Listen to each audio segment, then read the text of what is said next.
mesmo fez o grupo de estudo bíblico dele lá em Mesquita.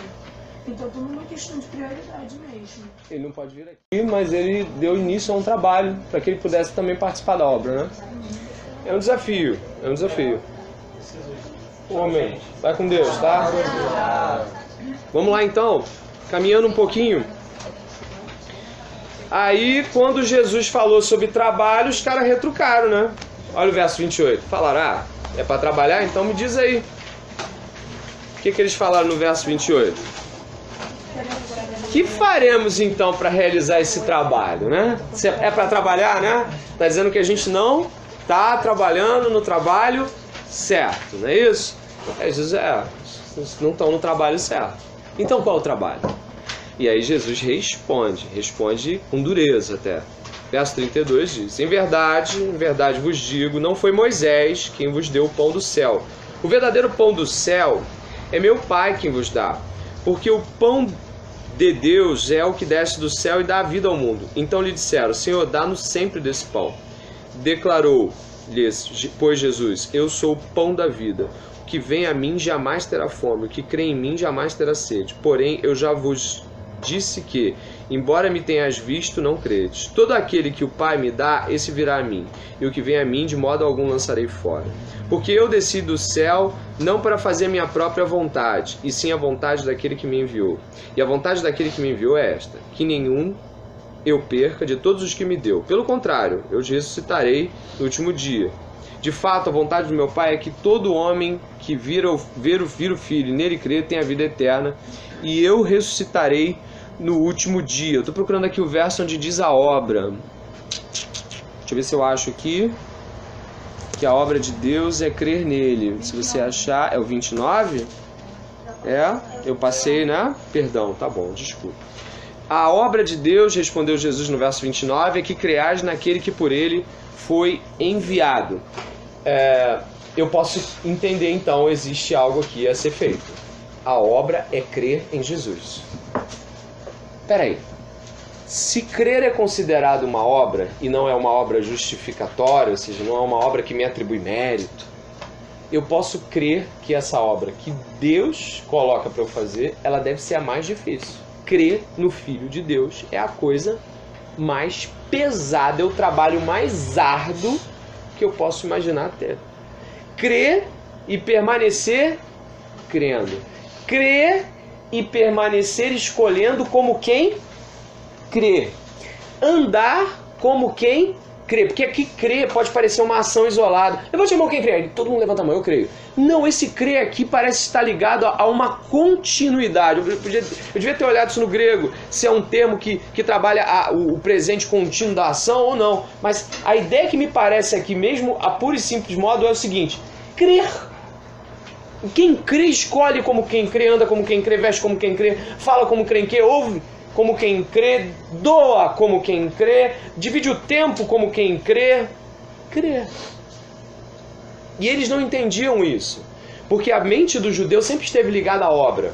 Eu vou, eu oferto, eu coloco o bichinho lá, eu aspejo o sangue, eu tenho a festa, eu tenho o purim, depois do tumim. Aí tem esse monte de festas e cerimônias do judeu, dava a ele uma impressão religiosa que Deus não queria que ele tivesse. Por que Deus trabalha tanto as questões dos pormenores com os judeus, desde os termos que Moisés coloca nos 10 mandamentos até as palavras de Levíticos ou Deuteronômio? Deus está sendo didático. Quando Jesus vier, vocês vão reconhecer ele por tudo isso que vocês estão fazendo.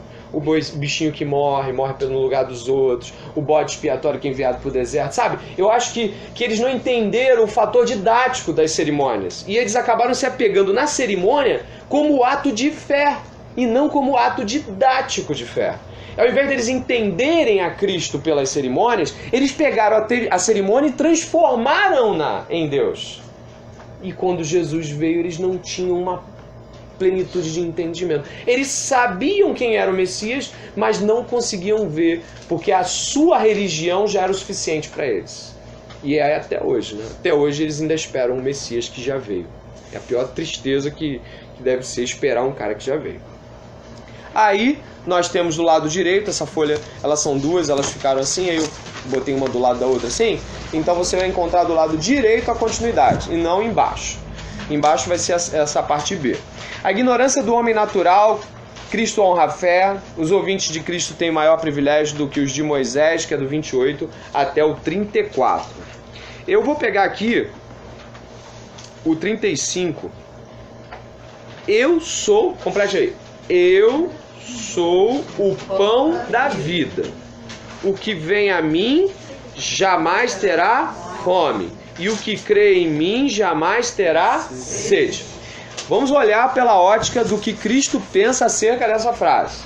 Quando ele fala que o que crê nele jamais terá fome e que crê nele jamais terá sede, o que vem, desculpe aqui, vou mudar o termo, o que vem a ele jamais terá fome e o que crê jamais terá sede, podemos entender que a fé em Jesus Cristo é o alimento para a pessoa, alimento integral daquela pessoa e de todas as outras pessoas que creem em Jesus Cristo. Jesus puro e simplesmente é o seu alimento.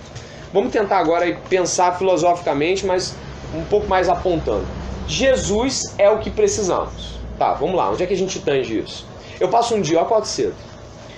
Eu geralmente acordo 5h20. Saio de casa às 5h50, 6 horas. Começo a trabalhar às 7 horas, dependendo da carga horária, eu vou até meio-dia 50, ou vou até 5 horas, dependendo do dia. E aí sabe o que acontece? Eu vou vivendo o dia. Só que o que Cristo espera com essa afirmação é de que eu me alimente dele. E como eu me alimento dele? Lendo, orando e praticando os atos de Cristo. Isso me alimenta. Falar de Cristo alimenta pra caramba. Você sabe disso. Você já teve a oportunidade de falar de Jesus pra alguém, você sai alimentado. É incrível. Você sai, parece que eu fiz o dia. Hoje o dia rendeu. Você sai com uma consciência limpa. Tô mentindo, não. Consciência limpa, vontade de falar de novo, né? Ai, tomara que eu fale de novo amanhã para aquela pessoa. Você sai dali se sentindo, vou usar a palavra e você vai entender que não é um termo ímpio, orgulhoso de ser cristão. Você sai dali assim, pô, eu sou cristão. Eu falei de Deus. Você sai feliz. Verdade é. Alguém já teve essa oportunidade? Sim, já teve. É mentira ou acontece mesmo? Acontece. Então falar, orar, ler, ter comunhão. Pô, quantas vezes você saiu de uma comunhão com os irmãos, você falou assim, eu não sei por que eu pensei de não vir. O que deu em mim naquele dia que eu não ia? Aí tu sai de lá com a certeza mais profunda de que você jamais deveria ter pensado naquela tolice. Qual era a tolice? Você estava em casa assim, vou ou não vou? Vou ou não vou? Vou ou não vou? Ah, vou ou não vou? Foi. Chegou lá, foi uma benção. Foi maravilhoso. Te alimentou. O abraço dos irmãos, a fala, a saudade de um, o carinho de outro, a preocupação de... É isso que ele está falando. Ele falou assim, vocês precisam disso. Mas como é que a gente faz? Eu vou te dizer como é que a gente faz. A gente chega em casa cansado, e ao invés de se dobrar em oração e se acalmar em Deus, a gente passa o dedo no controle para ver canal que às vezes nem entra. Eu tenho testemunho de pessoas que passam o canal como uma maneira de relaxar. Eu falo, como assim? Então tu vai, ó, 1, 2, 3, aí chega no 400 e pouco, música, canais de música, 400 e pouco, 400 de música, passa, e nossa, tá rolando, não sei o que, aí passa. Você nem entra, a pessoa falou pra mim, eu me relaxo. Eu falei, que legal, né? O que mais que você faz pra se relaxar? Eu chego e ponho um fone de ouvido numa música, tem um moleque que falou pra mim assim, bem pesado, ele é roqueiro, bem... Quando eu tiro aquilo, eu tô zen, cara, eu tô bem. Nós encontramos mecanismos de relaxamento que não são de fato edificantes. Apenas aplacam um cansaço, apenas colocam uma sombra, mas não de fato resolvem. Não resolve. Tem gente que acha que o máximo do relaxamento é perna pra cima e não fazer nada. Te garanto que quando você passar a botar a perna para cima e orar, vai realmente descansar. A oração relaxa muitas vezes. Já me senti pesado pra caramba e muitas vezes a oração veio como um bálsamo. Palavras de Cristo. Geralmente de manhã eu tenho lido profetas, mas eu percebo que eu preciso ler mais Cristo pela manhã para segurar o dia, cara. Para segurar o dia, porque o dia é pedreira, cara. Tu encontra muito anticristo, velho. Tu encontra muita gente tentando resistir contra uma palavra simples, um bom dia, um boa tarde. E assim, pode parecer, você tem 36 anos, você já tá... Eu tô estudando, cara. Estudando pra mó zoeira o dia inteiro. Você acha que só tem zoeira na tua idade? Você acha que só tem convite na sua idade? Na minha idade a coisa é muito mais fluente. Ninguém questiona se você tá traindo sua esposa ou não. A vida é sua. Na tua idade ainda tem alguém botando o dedo na sua cara. Então assim, na minha idade é muito mais fácil fazer uma penca de outras coisas erradas. Só que precisamos nos alimentar de Cristo. E precisamos criar o hábito de nos alimentarmos de Cristo.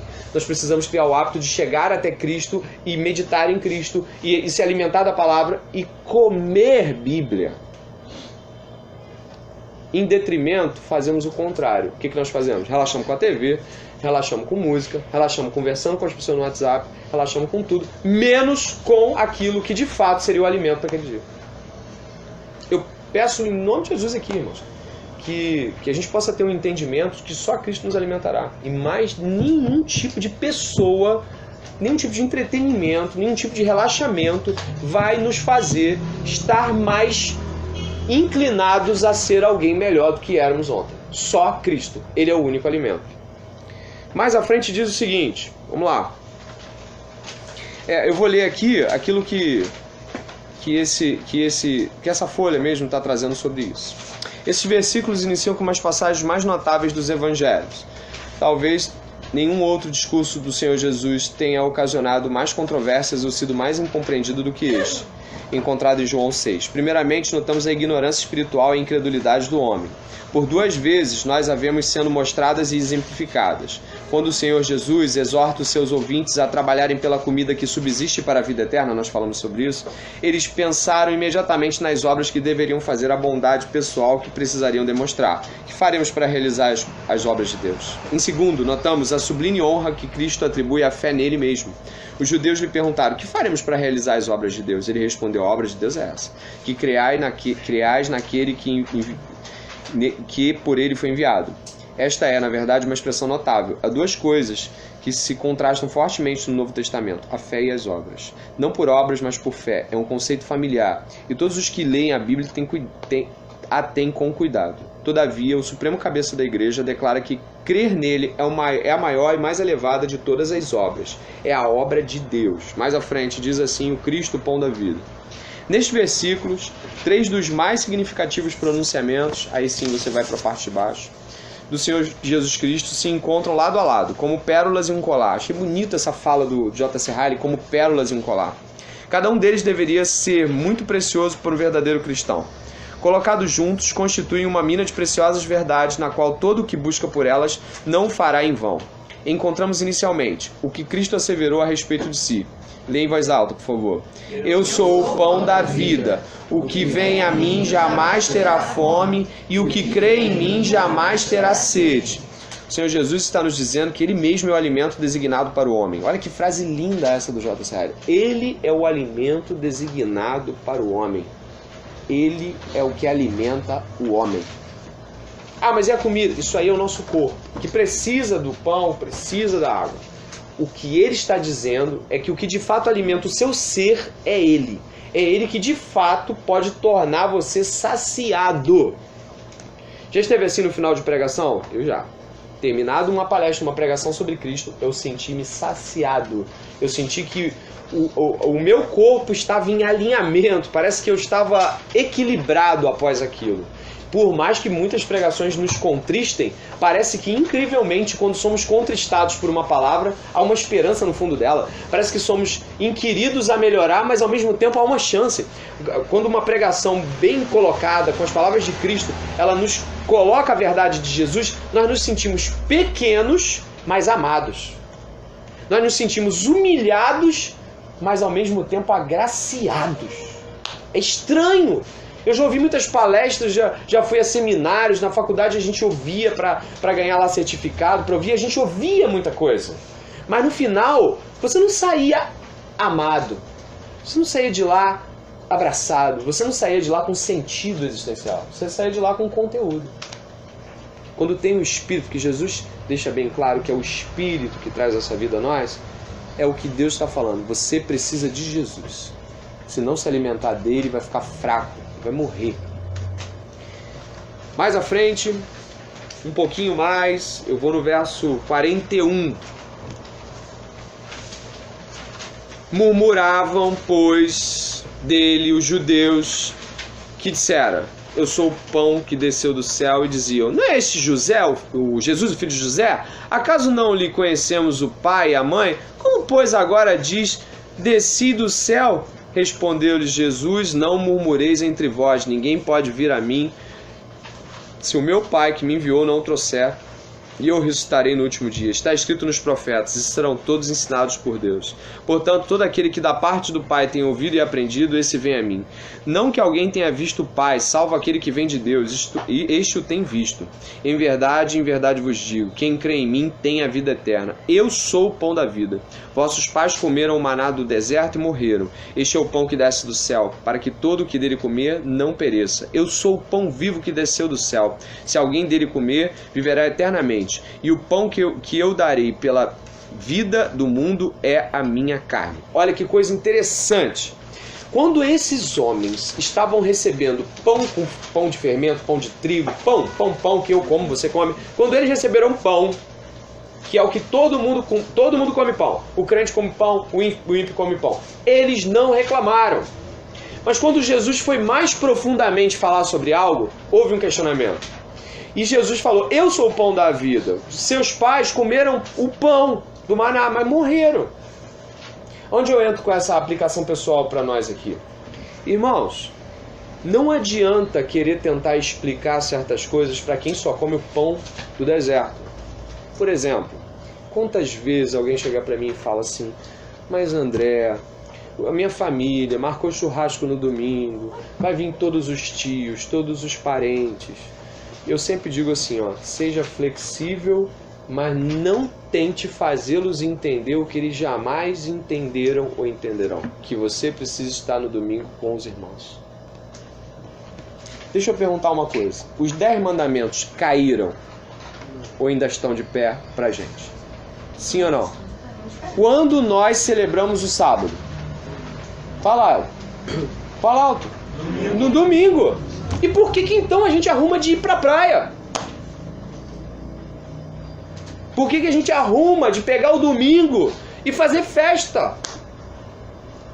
Nós não podemos fazer isso, porque nós dedicamos, isso não é religiosidade, isso é Bíblia. O domingo é separado como um ato reflexivo, reverencial, sacrílego para Deus. Não é para mexer. Quem já experimentou mexer se tornou mais relativo que quase não conseguiu voltar. A gente vai relativizando. Daqui a pouco o domingo é um dia normal. Ninguém mais liga. Eu já fiz isso, me dei mal. Você talvez já tenha feito mesmo. Quando se fala, ih rapaz, eu já estou achando que é dia qualquer. Quando Deus separa um dia para reflexão, quem crê que isso é didático? É didático. Porque Ele sabe que se a gente pegar retão, chegar no domingo, tratar que nem todo dia, a gente começa a esquecer dele. A gente é ruim, sujo. É assim que somos. Então Ele separa um dia na semana que poderia, queridos, todo dia podia ser como o domingo, certo? Amém. Mas o domingo não pode ser como todos os dias. O que eu quero dizer é, o sábado, você pode fazer do seu sábado um domingo, amém? Mas não pode querer que seu domingo vire sábado. Você pode fazer da sua terça um domingo. Adorar o dia inteiro, irmão. Mas você não pode transformar o domingo na terça. Você sabe muito bem que na terça-feira você tem atividades as quais, por exemplo, não comportam uma reunião congregacional. Quando é que a igreja se reúne? Domingo. É o que tomamos por regra do sábado judaico. Domingo, ficamos com domingo. Não é isso? Você que tem adventista aqui. Né? É adventista? Adventista? Adventista? Você é? Quem? Judeuzinho aí? Ele tem um. Tu tem um que pai, não? Tu tem uma carinha de rabino, hein? Não tem não. Então mas a gente faz o quê? André, mas eu tenho um problema. Minha família não é cristã, meu pai não é cristão, minha mãe não é cristã, e eles me obrigam a ficar em casa. Se teu pai manda você ficar em casa, você tem que honrar seu pai e ficar em casa. Se você desonrar seu pai, não vai adiantar muito não. Agora, uma coisa eu te garanto, tem gente que flexibiliza a tal ponto que a família nem descobre que domingo é um dia do Senhor. Chamou, tá lá. Tem uma menina aqui que é apóstola, ela passava muito por isso. A gente chama ela de apóstola. Ela passava muito, ela falava, mas André, como é que eu vou fazer? Todo mundo come churrasco no domingo, meu tio, meu avô, o vizinho, aí vem o Flamengo e vai ser uma desgraça, né? Uma derrota, né? Aí vem o Flamengo, todo mundo assistindo o jogo, 4 horas da tarde, 5 horas da tarde, e aí às vezes nem... E eu falei, querida, Ou você mostra que tu é cristão com amor, com humildade, com integridade, fala, eu estou indo, posso ir, tudo bem se eu for, ou você vai ficar amarrado. E crente é muito safado. É igual o ímpio nesse aspecto. Se a gente ficar no domingo e falar assim, eu vou fazer culto doméstico, isso dura 2 semanas, irmão. Quem já teve essa oportunidade dessa safadeza, levante a mão. Eu já. Quem mais? Alguém? Fique em casa 2 semanas com esse papo de culto doméstico, que no terceiro você já tá vendo filme, você já tá cagando pro domingo, irmão. Tá nem aí mais. Já passou tudo. Já fez isso? Só eu tenho coragem aqui? Não. Você também tem coragem. Quem mais tem coragem aí? Eu já fiz. Ali, ó. Safado esse. Você não presta, não guarda esse garoto. Aqui é bom, aqui, ó. Hã? As mãos assim, né? Quem já trabalhou o culto doméstico, Cristo em casa, e 3 semanas. É assim, o nosso corpo. Tá apontando pra alguém? Pra Alice? E eu não vi. Mas ele, né? Um acusador entre nós. Amém. Então né? É preciso reconhecer que Cristo é o nosso alimento. É preciso reconhecer que Ele é o alimento diário, que Ele é o pão diário, que Ele é aquele que mata a sede diariamente. E cristão não pode, cristão não tem a escolha de não ler a Bíblia. O cristão não tem, ele não tem essa coisa assim, hoje eu não li, ele não tem. Sabe por que ele não tem? Porque ele não pode ficar sem comer. É isso que o Senhor está dizendo. Eu sou teu alimento. Você vai ficar sem comer? Ah, mas eu não tive tempo. Que negócio é esse, irmão? Eu não estou entendendo esse negócio de cristianismo, porque eu não tenho tempo para a Bíblia. Encontra outra religião. C.S. Lewis falava, se quiser uma religião que te dê mais conforto, escolha o cristianismo. Não. O cristianismo é isso. O cristianismo é ligação com esse mestre. Alguém quer falar alguma coisa aí? Fala aí. A importância do domingo, porque eu tenho lido, os puritanos que eles guardavam mesmo o domingo. O domingo prefigura a eternidade, que seria o sábado e descanso lá na criação. O 7º dia o Senhor descansou. E eles davam tanta ênfase que eles não faziam nada mesmo, entendeu? Tipo, no caso, só o marido até, no caso, não cozinhava, mas dava assim, preparação para a mulher poder descansar. Tudo que ela fazia durante a semana, para ela realmente relaxar. Que isso, hein, mulherada? Aí? Não, assim, a importância do domingo, entendeu? O domingo é o dia do descanso, prefigura a eternidade. Boa palavra, Igor. Então é algo que nos ensina acerca da reverência quanto a se relacionar com Deus e dedicar tempo inteiro a Ele. Fora que eles também pegavam e sentavam na mesa depois da culto da manhã e falavam sobre o sermão com a família, né? Oravam durante a refeição, falavam do sermão, tanto na parte da manhã quanto na parte da noite. Eram muito mais bíblicos. E eram... Posso dizer uma coisa? As pessoas falam, você é um puritano. Elas usam às vezes esse termo de forma negativa. Os puritanos eram muito honestos na sua fé. Eles viviam uma fé muito íntegra. Independente se você é puritano ou não, ou se você admira ao ponto de ser. Eu digo uma coisa, devemos aprender com eles essa questão de reverência e integridade de fé. Entendeu? E nós perdemos esse aspecto. Irmão, eu falo assim para os irmãos, falo com carinho. Entrou na igreja, bota o celular no modo avião, desliga o Wi-Fi, desliga o 3G. É o mínimo que se espera, sabe? É o mínimo. Entendeu? Às vezes é muito feio você ver o irmão mexendo no Facebook, mexendo no WhatsApp. É uma falta de respeito com o Senhor. Entendeu? É como se tivesse assim, eu vejo as pessoas conversando, eu já chamei a atenção de um, já chamei a atenção de outro. Entendeu? Assim, não estou falando de situações que, irmão, tô precisando de ajuda ali, aconteceu. Isso a pessoa tá falando, senão a gente vai virar maluco, fariseu.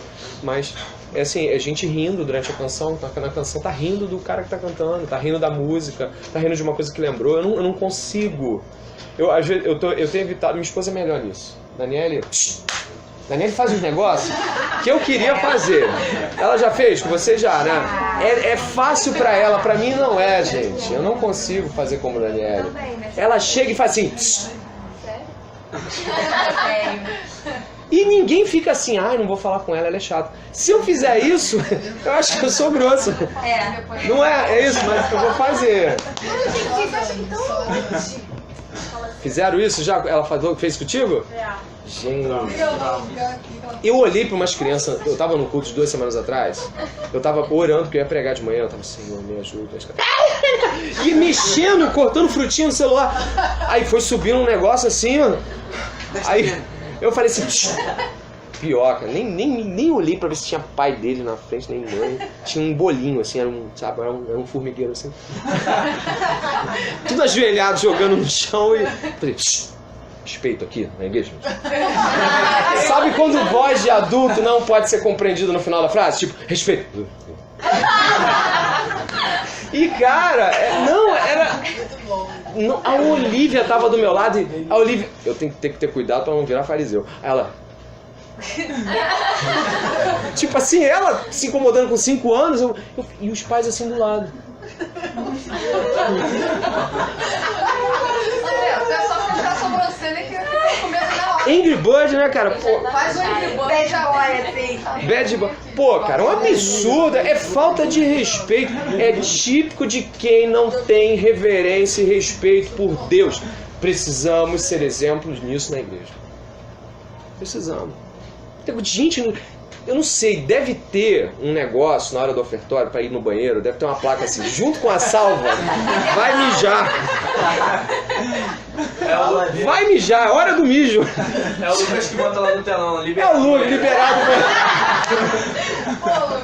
Boa ideia, cara. Ô, Jequiti.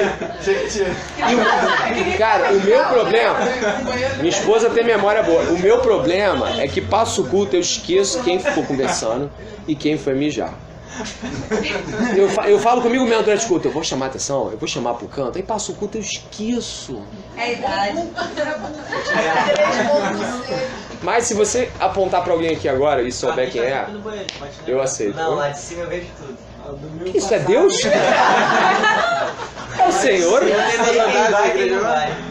Hã? Eu sei quem vai que não vai. Carlinhos ele tá sentado com aqueles banquinhos de loja de calcinha. Cadeira de criança. Domingo foi demais. Domingo de manhã foi demais. Tinha o Benigno lá que não deu pra Eu ia puxar a orelha na hora do Benigno. Hein? Não dá. A noite tocaram a música tema lá no Ministério de Mulher. Cara, não deu. Não deu, cara. Merece ou não? Merece. E eu vou te falar, quem fica lá de cima, ô Kennedy, pergunta o Kennedy, ó, pergunta ele aí, lá de cima dá pra ver tudo. Quem tá falando. Eu descobri agora porque o Carlinhos dá nota fora, porque ele fica olhando pra quem vai no banheiro.